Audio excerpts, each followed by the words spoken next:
Okay, that's all I need to draw, okay? Again, you guys can't see as well because I'm in your way, but, I don't need a whole lot of drawing. I don't need a real tight, because I'm not gonna paint real tight. Sometimes when I'm doing commissions, I do a lot of house portraits, what I call house portraits. Then I'll tighten up because it needs to look like what they want it to look like. Here I'm interpreting, there I'm rendering, so don't like, but I like the checks. Okay, that's enough drawing. Another good axiom in watercolor is use the largest brush you can for as long as you can. That keeps you from getting too tight, too early. Don't start with the eyelashes. So what I'm gonna do, I'm gonna start with the sky. One of the things that I say is large to small, light to dark, and shapes, not things. Large to small is easy enough to understand. I paint the larger shapes and work down to the smaller shapes. And the sky, in this case, is gonna be the largest. I'm wetting it because I want the sky to be soft edge. I don't want hard edge in the sky. I don't wanna make dry brush strokes and then have to try to soften them. Skies are soft edge. And this is gonna be soft edge down here too. So I'm wetting the paper with the option of having soft edges. Now, I'm leaving the barn, or whatever that is, dry. I don't want the paint to run into that yet, and the road, or whatever that is, same thing. I notice it is running into it a little bit, which is not a big issue, but I can simply take a tissue and dry that. Okay, let's put down some color. Ultramarine blue. Way too much of it, that was a waste. I don't want that much. I want the sky fairly light. The reason I want the sky light is because I want lots of contrast with these darker tree shapes. I want a nice sky. Hello.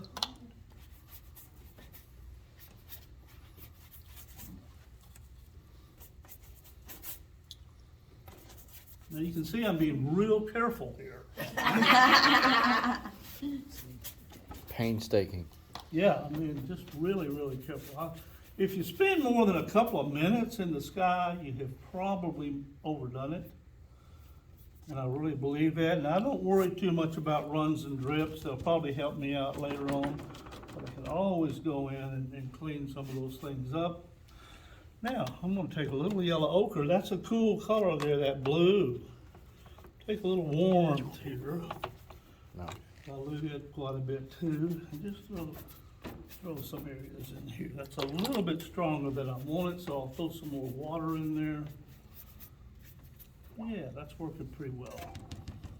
All right, now then, I want a little darker area in some places, just for emphasis. Often I do the corners darker.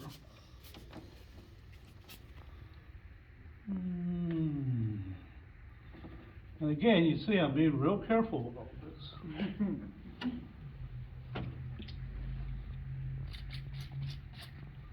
Water will help it run, and the other thing that helps it run is I'm on an angle, aren't I? So gravity is helping me move that paint around. I have a little zit right there that's it's not gonna look good. Okay, we're through with the sky in a couple of minutes. It's not through. It's running and mixing. The warm colors are mixing with the the cool colors, and we're getting some little striations coming down like it might be rain or whatever. That's all right too. All right. Now then, the foreground is the second largest area, isn't it? This down in here.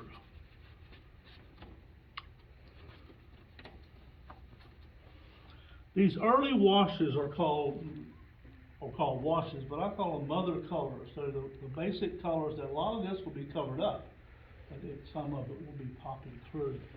So you can be very aggressive and paint very quickly here at this stage. At least I do.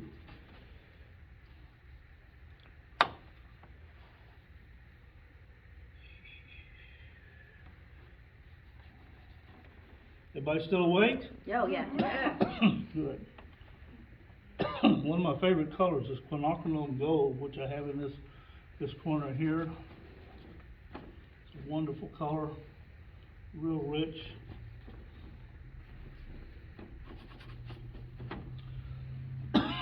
Excuse me. Again, my spray bottle is a real important tool for now, in my rambunctiousness, I had some paint out here in the road. Many of you, well, again, we're talking watercolor here. Mr. Clean Magic erasers, those sponge type things, they're great for lifting up watercolor very cleanly without marring or affecting the paper at all. Nice. How long did it take you to learn that? To learn that about Mr. Clean. One of my workshop students told me about it. Oh, that's awesome. That's how I learn about stuff. All right, I have some yellow and I have some blue. What does that make? It makes green, doesn't it? Yeah. So We're top students. let's throw some of that in here. Our sky is still wet. So what I'm gonna get is some soft edge of some tree shapes and things that would be suggesting trees. Again, I'm being real careful. Let that run right on into that. Yeah.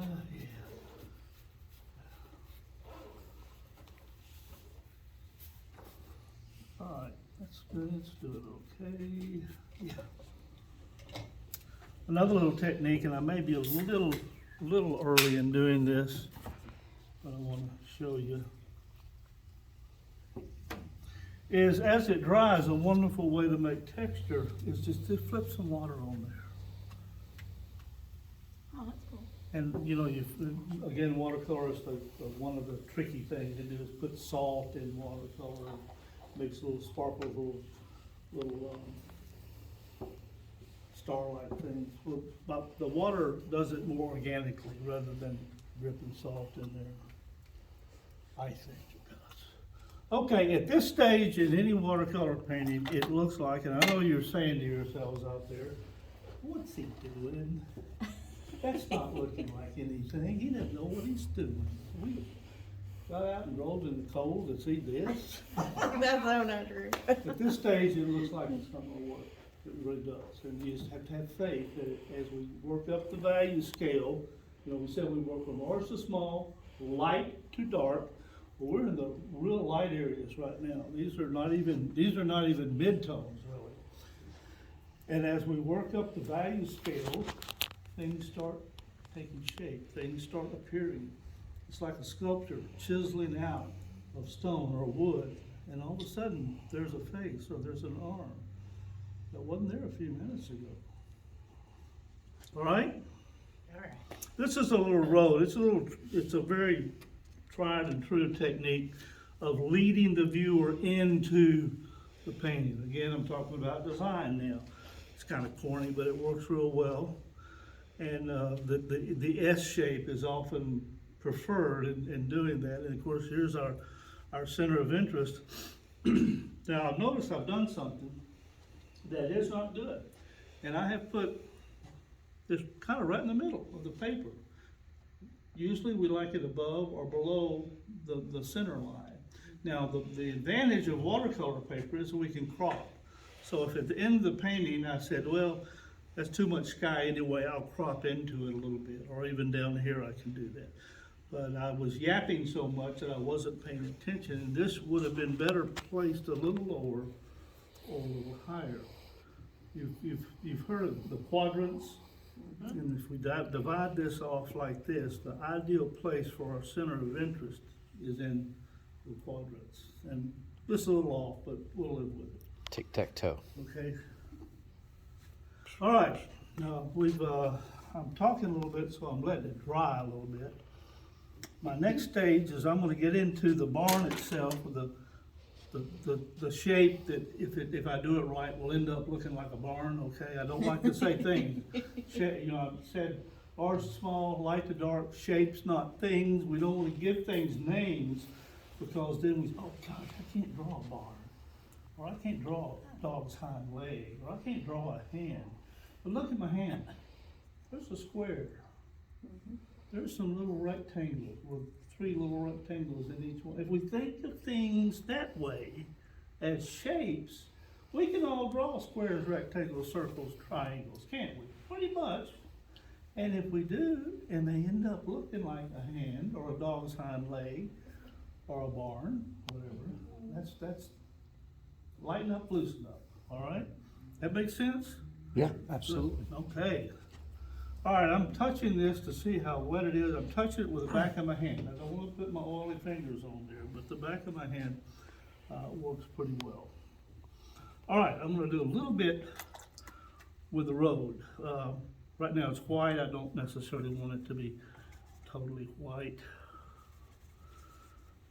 I'm not gonna do a whole lot with it.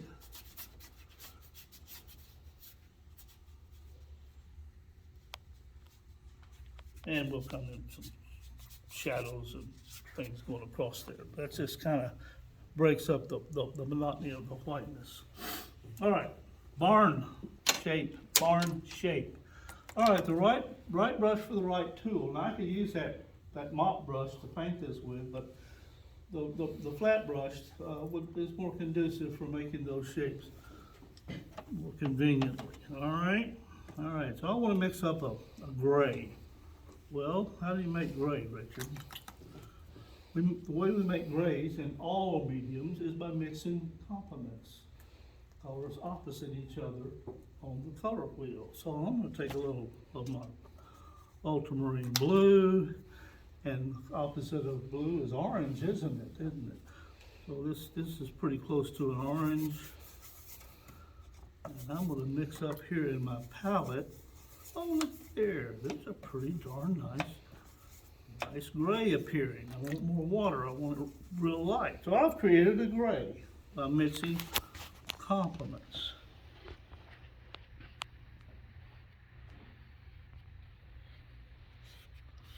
All right, that's working all right there. Like that little light area there, I'm gonna leave that. Kind of like it. I would say, well, Richard, you didn't do a very good job of painting it. Yeah, well, you'll see why I did that. Let that run down there. Well, that's on purpose. All right, so what have we done in terms of process and technique? Very quick sky. I like the sky. It's looking pretty interesting, isn't it? You know, I can pick up this board and tilt it and let it run at different angles if I want to. But a lot of that sky is going to be covered up, so it's working well. Really put in real quickly my big shapes of my ground foliage and so forth. Real light, because I'm going to build up on top of those. My building, I didn't spend a lot of time drawing anything because I don't want to be real tight. I want to paint real loosely. We've done a couple of little other techniques here. We've mixed our color. 3 ways of mixing color in watercolor. One, we mix in the palette, just like I mixed this gray by mixing the blue and the orange and the ochre. That's one way. We mess with that until we get just the right color we want. Another way is as we'll do here when this is dry, I'll go over it with other colors. It's called a glaze. Glazing means that the underneath color affects the color I put on top of it, back to the transparent nature of watercolor. And the third way is something we'll do over here in a second, is letting it mix on the paper. That's the most exciting way, letting the colors mix and make their own decisions about what they want to do. All right? Yeah, okay. We are ready for, this is still pretty wet, so I'm gonna cheat a little bit.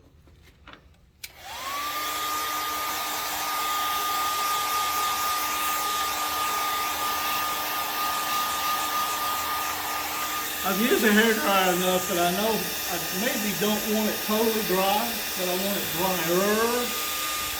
And it's kind of like using my sponges. I've done it enough that I know, okay, that's right there, that's enough.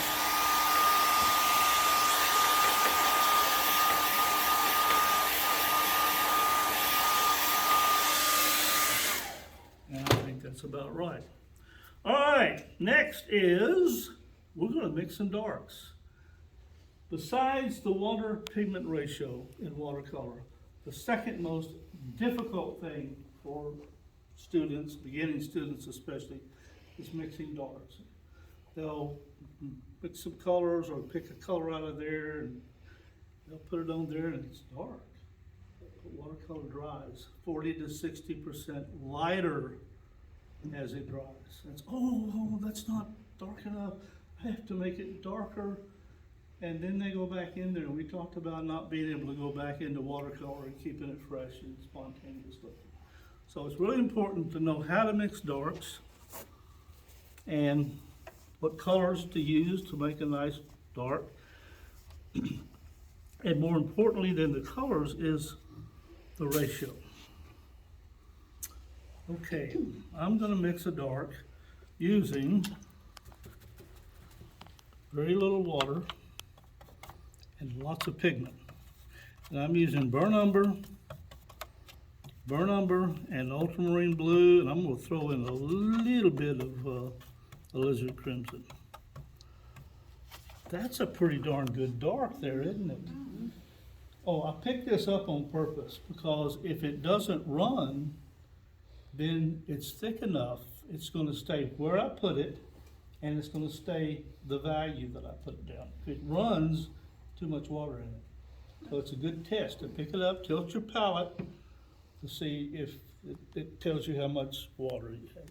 So those three colors, ultramarine blue, burnt umber, and a little alizarin, and the reason I use blue and red is because I have a warm color and a cool color. And I can lean that dark to a warm or a cool, should I want to. Now another real good combination, I didn't put it in here tonight, is phthalo green and alizarin crimson. A wonderful, wonderful, rich dark, and I'm sure it's true in oil too. It is. The trouble with phthalo colors are so intense and so unnatural looking that I try not to touch them too much because they don't look right. And if you don't get that mixture right in mixing those two colors, that phthalo will come through and it's just out of character. It's out of place with the rest of the painting. Okay, so there's my dark. A little more blue. Okay, so I have lots of pigment, or a lot of pigment, and very little water. Why, Richard, do you want to do that?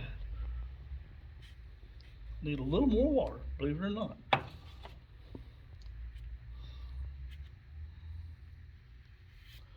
I'm negatively painting, and I'll speed this up a little bit here. Negatively painting the barn. And I'm gonna put some trees in here. And look what he's doing. He's pushing the side of the brush because I want this little broken edge out here.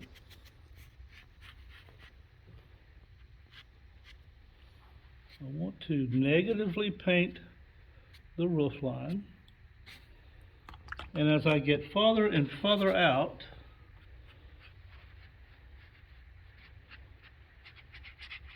let that go right on across. And this is where the dry brush or the texture that's in this paper, you know, I said there's a little texture, it lets me but make it a dry brush stroke, I get a little texture pop up. Don, how are we doing on time? Good.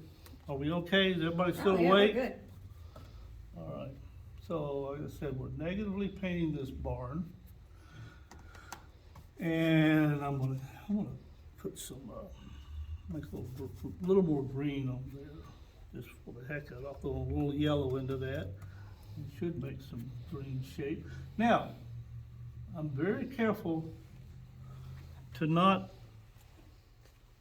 halo is a no-no. I don't want to take that tree shape and follow the shape of the barn. That's so easy to do.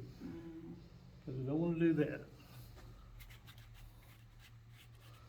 So I'm going to come over here, pick it up about in there, come down here a little bit, make this a little more yellow, a little more green.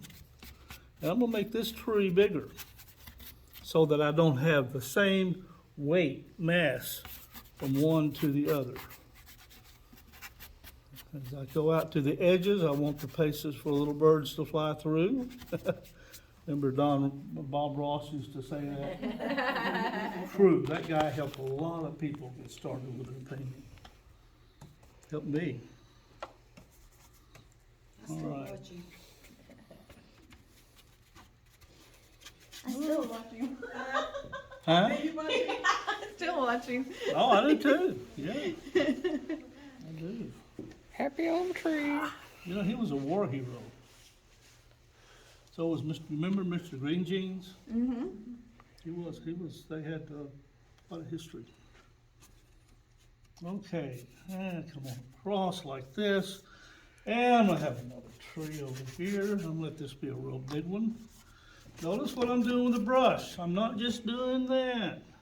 I'm manipulating the brush. I'm letting the brush do fun, I like to get the corners covered pretty well.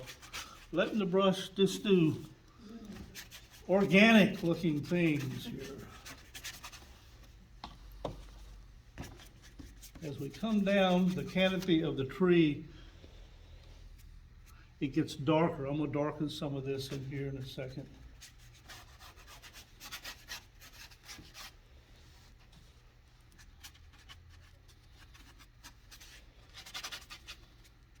Okay, now that doesn't look good there, does it? No.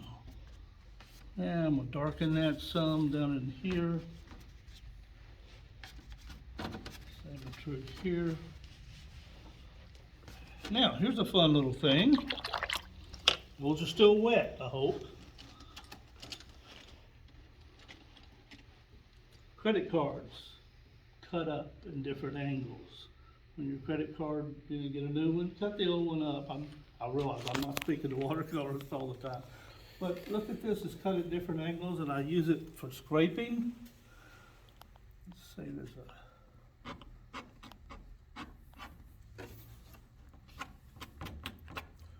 don't want every bit of it to show.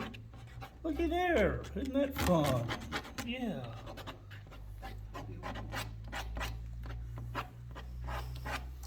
How did you learn to do that? Where'd you come up with that idea? Accidents. No, I think I read it in a book, and when I first started painting again, many, many years ago, I took a few workshops and picked up a lot of little tricks. But there are two books that I recommend, and one of them is by Tony Couch, Watercolor, You Can Do It. He's the best I've ever seen, or his books are so descriptive and well illustrated and well written, and lots of little tricks and techniques. And another one is another guy named Tony Van Haslet, who also is a fine painter, and his books are I think real strong. All right.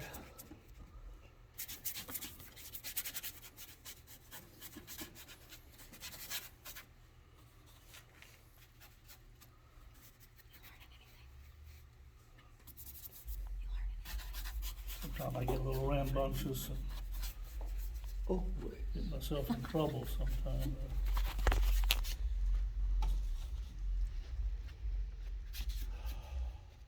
Yeah, 'cause that's when it gets fun. You get a little bit crazy. Hmm? That's usually when it's fun, when you get a little bit crazy. Yeah, a little bit's okay. Yeah, sometimes it goes a little. All right, we'll be doing some more down here later. We are ready to start the what's the right word? Working on the barn a little bit. Our light source, and I forgot to mention this, well, first thing you do is determine your light source. I actually sometimes draw an arrow from wherever my light's coming from, because the light has to be consistent. Your shadows and your lighted side of the building, or cast shadows, or whatever the case may be. So, this barn, this is the shadow side. And I'm saying, I purposely let some of that gray run down there a while ago, didn't I? But I wanted that uneven looking wrought iron, whatever, not wrought iron, but, Tin. yeah. Corrugated, thank you, going across there. Look at this, a lost edge. I mentioned lost edges a while ago. Mixing on the paper. I don't know if I mentioned lost edges, but I mixed.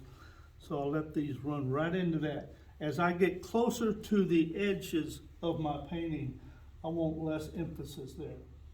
So I'm toning this down, letting things run together so that there's not a high contrast over there that would lead the viewer to the edge and then off of my painting to the next painting hanging next to mine. Is that? So I'll lose some edge. I've got a little texture there. Throwing the eye I'm gonna off the lose painting. that. Yeah, that's working pretty well. I like that. Like some really cool person told me he wants to be happy that where your eyes focus. To make smart. Now, I'm gonna play with this a little bit more. I'm gonna lift out, this is called scraping, some suggestions of rocks.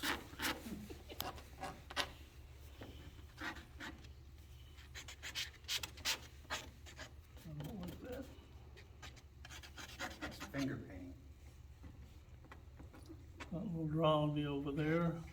Now, if this gets too dry, I can always take my spray bottle and mist that area again and reinvigorate it with water without getting too much water on there and come in and do some things. All right, all right, all right, all right, all right.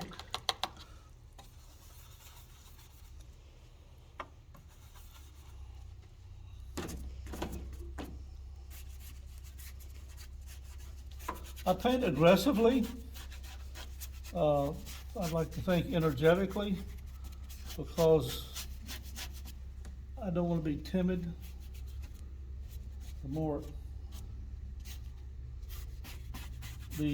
aggressive I paint, I think the more interesting it's going to be. Talk about your introduction of the different values Mhm. in the colors, like foreground, middle ground, background, Right. your choices, your decision. I won't look at what I'm doing. Dark, light, dark, light, dark. Repetition with variety. I want this to be real dark down here. I'm gonna put some texture in there. That's the foreground. It's closest to us. We can see a little texture. As we get way back in here, we don't see so much. So I'm a value painter, not a colorist. And how I handle the values is what's gonna make or break the painting, I think, huh? This is looking all right. I'm not happy with these two trees. They still feel too much the same, even though they are a different size. So I'm gonna do a little bit more. And here, let that come on across.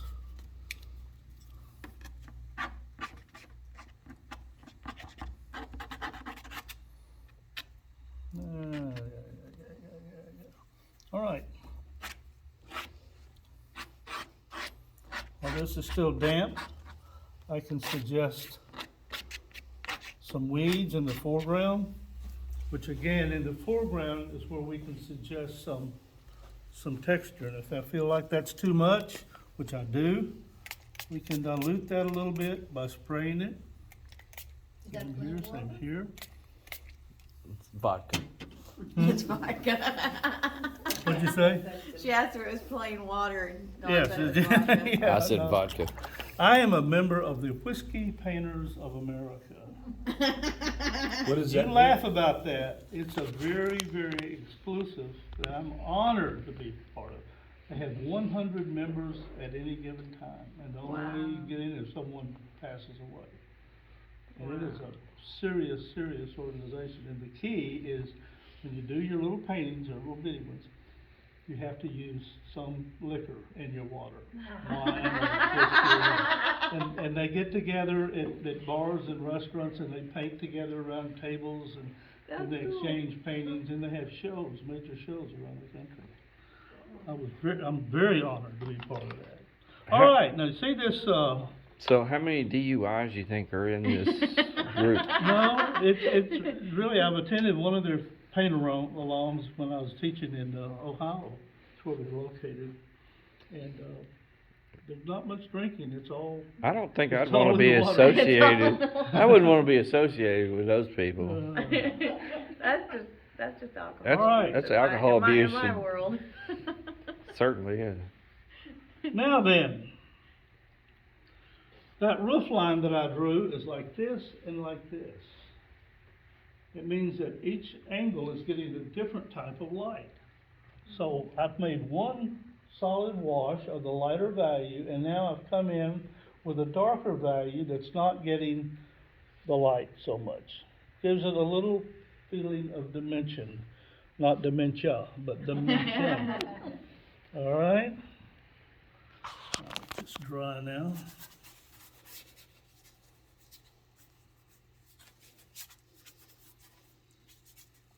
Do some things down here that I believe will help that. Something that we can do also is really get thick watercolor and almost put it on like it was oil in places. Real heavy.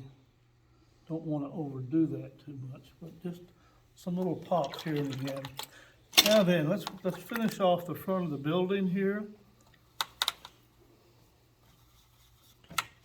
What do you think about, there's a technique where they use a feature color, like they'll take like crimson red, they'll just put a little dot somewhere in the painting, and it just makes it pop? I'm gonna do something similar to that. Okay, okay. Oh, and I'm glad you brought that up. All right, cast shadows.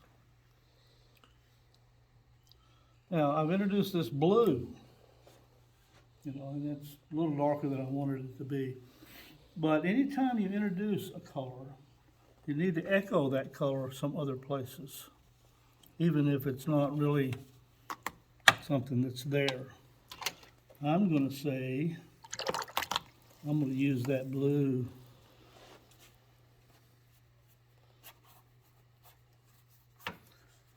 as a shadow going across that road. There, that helped give it a little dimension there.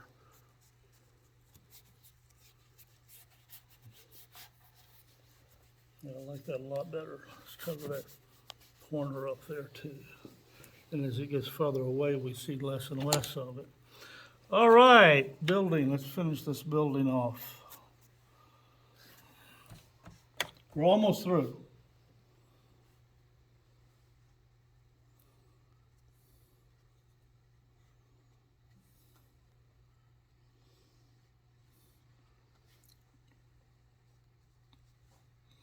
Yeah, that's some nice darks there. While we have that in our brush, let's do a few things like that. One of the things that the original photograph had that I try always to remember to put into the painting was a telephone pole. Kind of added another human element to it. It also, from a design standpoint, literally links the foreground with the sky, and that's pretty important.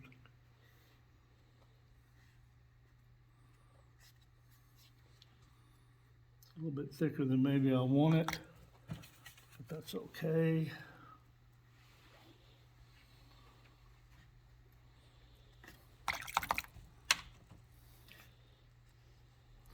Now, I picked up some orange. Indicate something going on there. If we're gonna put it there, we need to echo it again. I've used that term a couple times. Some other places, even if it's not really there. I often will use a turquoise as my accent color. And of course, the turquoise is really not a color that's in the environment, but it kind of says, oh, it's not, it's not worried about being accurate with the color, which goes along with the lighten up, loosen up, impressionistic theme that I like to have. That makes sense? No, probably not. Now then, we're going to do a little bit of calligraphy work. I mentioned this wonderful brush that comes to a nice point. Always a lot of water and pigment. And we're going to go when you make these lines, you just have to be gutsy about it. You can't be timid. A little bit of calligraphy. When I say calligraphy, I'm talking about drawing with a brush in some of these places. It adds interest and direction,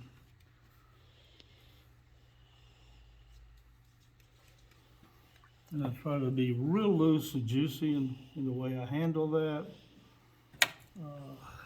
Don't want another telephone pole, but I want some verticals going on here. We have a large horizontal, and I like to complement that with some other verticals. I think they need a TV antenna in there somewhere, don't you? Everyone's got a TV in their barn. Yeah, The horse has gotta watch something. that's right. Horse is a horse, I was thinking cows. Oh, okay. Well, cows are usually out Cows standing in are the too field. dumb to change the channel. Now then, I'm going to do one other thing that may or may not work, and that's I'm going to put a tree shape. Something to come in front of the building, and that we don't want it to look like it came down and landed from outer space. Something in front of the building to kind of push it back just a little hint of it. We always have to, when you have a landscape like this, a big sky, I like to put some birds in. And the birds are important in that they're animated, they're moving, and they also lead the eye. So I don't want to put a bird right over here flying off my painting, do I? I also don't want to put a bird right above that telephone pole or right above that TV antenna or whatever it is. 3 is probably enough. As he makes some more. Now then, another thing that I am comfortable doing, this is gouache. This is an opaque watercolor. Gouache is the tool of choice for the old illustrators back before photography became the main thing we see in magazines. The illustrators used gouache because it dried very quickly and it was transparent. I mean, it was opaque, and it the camera could shoot it real well and it would reproduce well. I'm going to hit a few little places on this with that white gouache. Not many, not going to do much. Actually, I mixed it with some gray so it's not just pure white.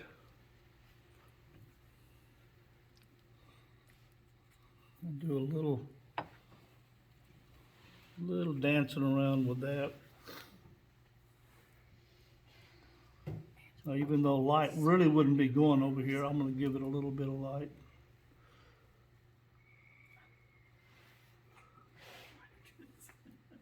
You're not going to charge him extra for that light, are you? No. Okay. Not at all. Extra light. Okay. Now, another technique. This is a little busy down here. I really don't. I got a little carried away with that. I've got light. So I'm going to tone some of that down. And then I'm going to put a little bit back in. But another technique that we can use in watercolor is splattering. I use it in any medium, I guess. I'm going to mix a little ochre with that gouache, and here in the foreground, I'm going to do a little what I call splattering. Create some textural looking situations. Again, in the foreground, closest to the viewer, we can have a little more texture. As we get further away, we have less. I think that telephone pole needs a little break here and again. Okay, and this tree, watch here, when it's coming through there, let that suggest a tree a little bit. I don't like what that's doing underneath the tree. We're almost through, folks. Now then, I kind of like that. Where'd my white go? One other thing I wanna do. And we will be through. A little sloppy there. good. Huh? It was driving me crazy. That was bothering you? Yeah, Well, it it was was me too. Yeah, that was bothering me a little bit too.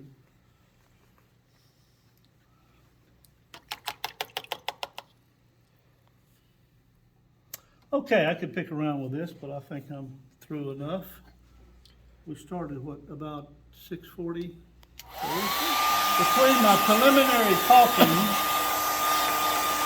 and drying time and then painting, it's about an hour. That's not too bad, is it?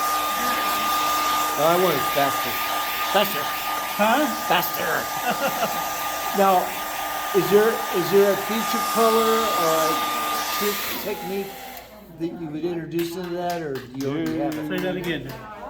Oh, I'm not, the fun part's yet to come, Feature color. a feature. Yeah, I'm looking for that. Y'all doing the numbers? Well, For the- the blue and the gold, or blue and yellow complementary colors is what I Uh-huh. probably mainly was doing here. Okay, okay. But the values are really what I wanted. Look at this, the darkest darks next to the lightest lights. That's, in every one of my paintings, I leave the white of the paper someplace, and near that I put some real darks.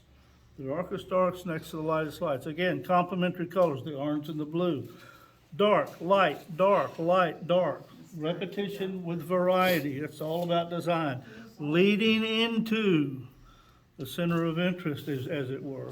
Horizontals along with the verticals. That's one of the reasons I put this tree in. We needed some more verticality. We have all this strong horizontal.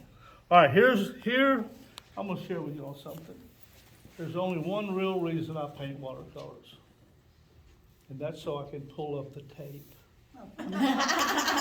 I'm serious. Watch this. When you pull up the tape, first of all, always pull away from your away from the interior of the painting. But you get this wonderful little mat that appears that makes all of this paint running off it cleans everything up and makes an average painting often look a whole lot better. Sort of a Looky there. Ooh. Ooh. Now, those were oohs. This next one is the ah. Okay? Ah.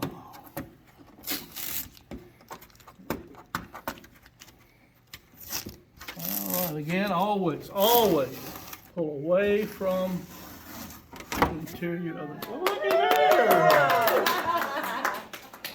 It's You still saw missing. it happen. It's still missing one more thing. What's that? Your signature. Oh, well, yeah. Well, let's compare this to what I did last night.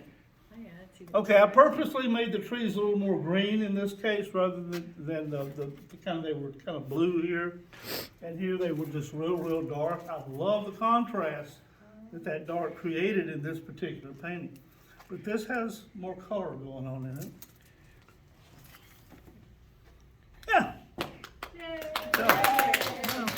I'm not as pleased with the road as much, but it speaks for what it is, so. So in an hour, that's what we did. All right. Thank you. Any questions? How much? I usually sell demos for $200, but there are a lot of paintings over here in the bin that I brought that are little smaller pieces that you might like if you want to look at them. But I was pleased with the sky. I think it worked okay. It was a little wet. It ran a little bit more than I wanted it to, but that's watercolor. It's gonna do what it wants to do, and you leave it alone and let it happen, and sometimes it makes you look real good. And then you take total credit for it. Yeah, overall, it has a nice impact. Yes. And matted up and framed up, that's a strong piece there. I don't mean to. Agreed. You always need to consider matting and framing. Now, we talked about whether we would want to crop that perhaps to see, so the building wouldn't be right in the middle. That's really kind of interesting there. I like the sky. There you go. Get rid of Yeah, rub. I might do That some might of be, that. that might be better there, so. Again, watercolor, unlike oil, and when you're painting on canvases, you're limited to that, the size of that canvas. With watercolor, we can crop. I have been known to get 3 or 4 paintings out of one. I have done that, In fact, that's an exercise that I have in my classes, is that I let them choose a photograph that they brought, they want to work with, and within that photograph, I want them to find 3 different compositions. And some of them, it's the first time they've ever thought about, oh, you mean I don't have to paint the whole thing? I can paint this nice horizontal, this nice vertical here, and then it's a real eye-opener. It's a difference between looking and seeing. We can look at something, but when we start seeing things, and that's what we as artists, one of the joys that we have, we see things that other people don't see. We see them in a different way. And that's kind of neat. Hey, thank you. If any more questions, I'll be happy to